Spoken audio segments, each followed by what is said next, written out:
अधिकारियों का बहुत बहुत धन्यवाद और आभार प्रकट करता हूँ।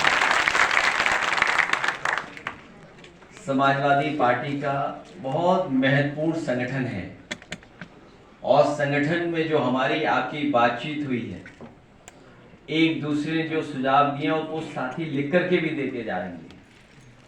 हम समाजवादी पार्टी के लोग उन तमाम सुझावों को अमल करेंगे, उन सुझावों के लेकर के हम पार्टी के लोग उनको कार्यक्रम भी बनाने का काम करेंगे।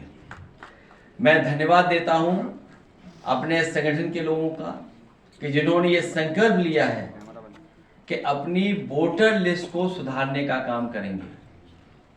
भारतीय जनता पार्टी की साजिश, षड्यंत्र और समय समय पर जो लगातार चुनाव में धांधली करते हैं, उस धांधली को रोकने के लिए, अपनी वोटर लिस्ट को ठीक करने के लिए हम लोग गांव में, गली में, मोहल्लों में जाकर के अपने साथियों के जिनके वोट छूट गए हैं उनके बनवाएंगे।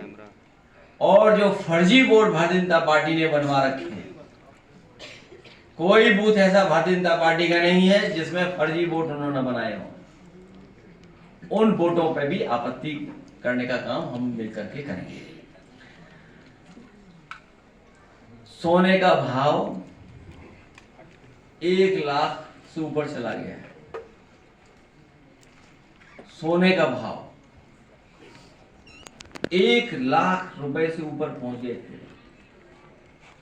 यह है भारतीय जनता पार्टी का सबका साथ सबका विकास। आप सोचिए, गरीब परिवार में अगर कोई शादी हो तो अपने परिवार की बेटी के लिए एक सामान भी खरीद करके गरीब परिवार का सदस्य नहीं दे सकता। उसके माँ बाप, पिता अगर कुछ देना चाहेंगे तब भी नहीं दे पाएंगे। और लगातार ये सरकार कह रही है कि हम विकसित भारत बनाएंगे। इनके विकसित भारत का सपना क्या है? आखिरकार हम विकसित भारत किसको बोलेंगे? क्या विकसित भारत यही है कि जहां पर गरीब अपनी बेटी की भी शादी नहीं कर पा रहा है, न करा पा रहा है? क्या विकसित भारत में यही महंगाई होगी, मुनाफा इतना ही लोग कमाएंगे? विकसित भारत में यही इतना ही भ्रष्टाचार होगा? आखिरकार भारतीय जनता पार्टी का विकसित भारत का सपना क्या है? यही सपना है क्या उनका? और फिर हम धन्यवाद देना चाहते हैं एक बहुत प्रतिष्ठित न्यूज चैनल का, जिन्होंने कम से कम